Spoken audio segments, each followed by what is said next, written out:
Hey everyone, welcome to my channel tutorial lore. Today, I'm going to teach you how to create a stake account. So be sure you stay throughout the whole video so you don't miss any steps. Hope you will like this video and subscribe to my channel tutorial lore. Let's go for how to create a stake account. First, you have to open the stake website in your Chrome.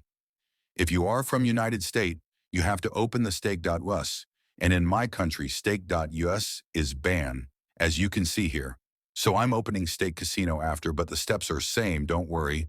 Now click on Register option after opening the stake, and then select your language, and then click on Continue, and after that submit your email, and then enter these details like username, create a password, and enter your date of birth, and you can avoid these two options in the bottom.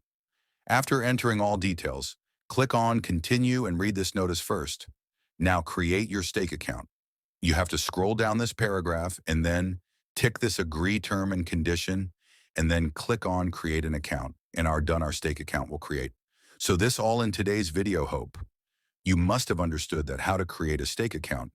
There is no easier way than this. If you still don't understand anything, then you can comment. I will definitely reply to you or make a video on your topic. Hit the like button and press the subscribe, drop a comment. It motivates us to create more tutorial videos for you. Thank you.